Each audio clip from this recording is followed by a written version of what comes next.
I'm learning as I go. And I didn't know you need to remove the oil pan to take out a camshaft. Uh, it just doesn't stop. So now I'm doing research and seeing how to remove an oil pan. You may think you just drop down some bolts and she comes out. My vehicle is four-wheel drive and again a Cadillac Escalade, so I probably have a bunch of other things that I don't even know what I need to concern myself with.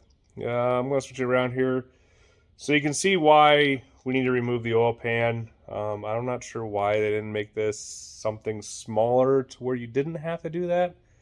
Seems a little counterproductive, but I guess that's why they make money. Here we go. So inside here, I was kind of thinking that the oil pump, which is on the cam or crankshaft there, which is you see 4 bolts missing from it, I would be able to clock it one way or the other way to be able to get it out of there. I probably could maybe tilt the oil pan down and not remove it fully, but then I run into the problem of having an oil leak, so I don't want that either. I definitely did not know how much I'm getting myself into when it came to doing what I'm doing to this engine. I will tell you that I'm happy that I inadvertently selected a stage 2 cam, so that way when it's done, maybe it's a little bit noticeable. I don't know, but it's pretty involved. I'm pretty much going to have a short block inside of here. Well, I already do, but I really wasn't hoping to move the oil pan. And while you would think the oil pan seems something simpler than everything else I've done, no, because everything else I've done has been on the top end of the engine and through the radiator hole that I'm videoing through. And it's pretty much all cut and dry, lean over, take care of it. As far as getting an oil pan off, I think I'd be concerned about the sump, if it has one. I don't know what an LT4 has or doesn't have. But I need to drop it. I need to remove it. And I need to take it off. I need to clean off the sealant that's on it because it's not sealed the gasket. And then figure out how to get it back up inside there. I'm not sure there's a whole lot of room to take it off and guide it out of there. I do know that I have a crossbar that's underneath of it. It's held on with 4 bolts, but I need to make sure that I can take that off and I don't have other issues. So I'm going to have to get after that and figure all that out, and hopefully pick this up again here shortly to say, hey, I got an oil pan off, and I got the oil pump off, and a cam out. Hopefully. Today's not going the way I wanted to go, folks. This just keeps on getting better and better.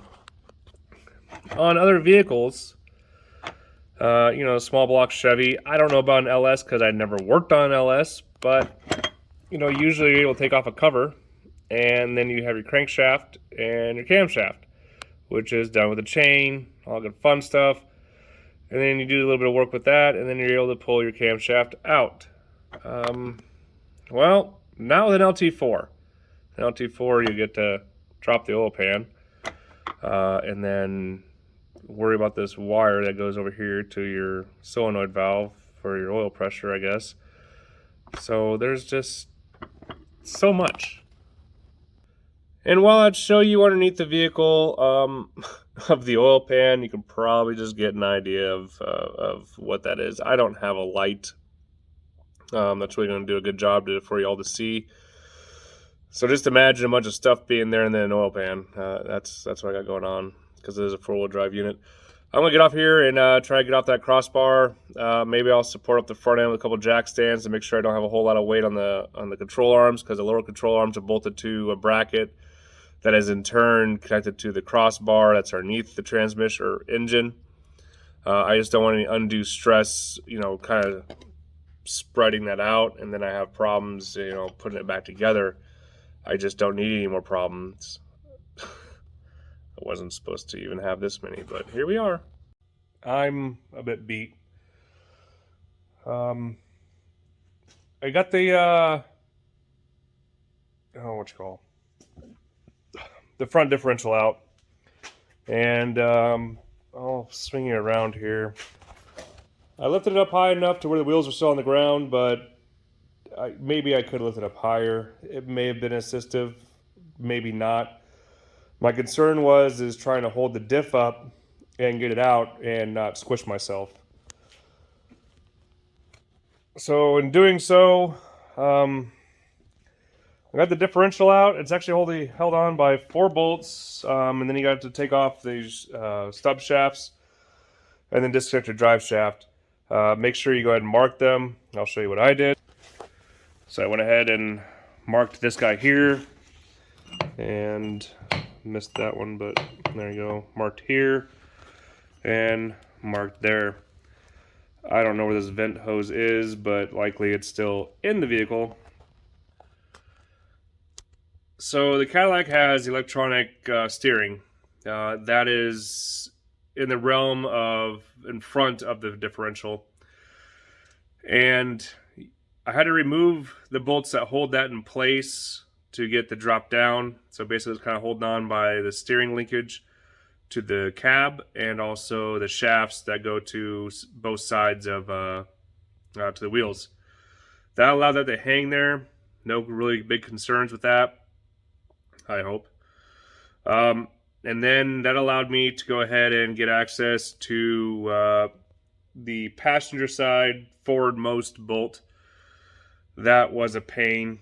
It's interesting because one side's held on with larger bolts than the other side. And I'll get underneath there and kind of show you guys what I did.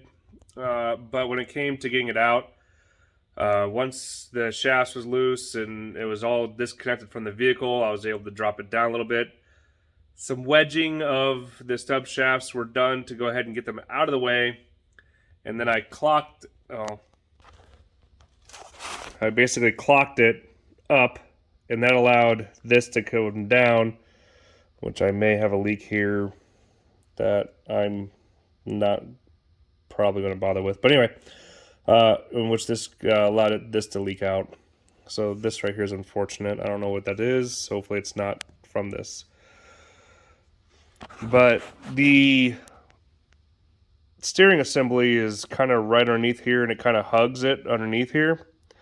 And in order to get this bolt out, I had to use a joint and then a socket and then my impact to go ahead and get that free. That one came out no issues.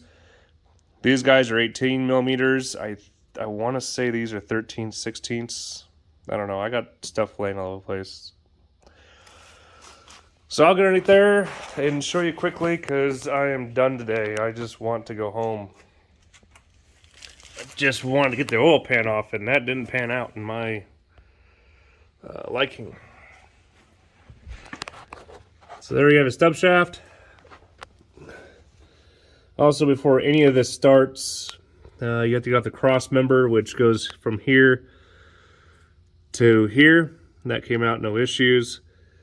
It doesn't, I mean, it kind of holds the frame together from both sides to keep your steering where it needs to be. This right here is your steering motor. And it's very much in the way. Obviously, you can see where the differential was, this big gap. The bolts up there hold the differential up on the driver's side. And as you can kind of tell already, it's kind of hard to see. But up there, there's a bolt hanging down. And maybe right there is another bolt hanging down. And those are what hold up the driver's side, or sorry, passenger side. And they're big units, you know. Trying to find a socket real fast. But I got that out, and you know, to my exploration of looking at all this, probably going to remove the fuel filter, or the oil filter, which that's getting replaced anyway. The oil pan is tied into the transmission, so that's cool. And then I get to fight with transmission lines, or whatever these lines are right here. That's up along the transmission, or up along the engine oil pan. Yeah, and get that all taken care of and moved out of the way. And then I can drop down the oil pan, hopefully remove it, so I can reseal it once I'm done on the top end. So Not really the best video. There's a feller online, and he has the, he shows this whole entire engine being torn down on a stand, which is really convenient. But I'll bring you guys back around here so you can kind of all see what we got going on here. And yeah, it's just, there's a lot of just stuff that it makes sense that's there, but I'm just over it. I just want it to be done, and I'm not even halfway yet. And that was the goal today. Was to get the camshaft out. Now there is a fellow, he's doing DoD Elite, and he says he was able to go ahead and get that out of there without removing or without dropping the oil pan, and he exclaims, definitely don't do that. Could take a chance of breaking something. And I'm almost to the point to where it might have been easier to go ahead and remove the engine than to do what I'm doing. So yeah, that was the next step, was removing the differential, the front differential. The next will be removing the oil pan. Then after that, I should be able to make some headway right there. And as soon as that cam comes out, I will believe I am officially halfway there. Good night, y'all.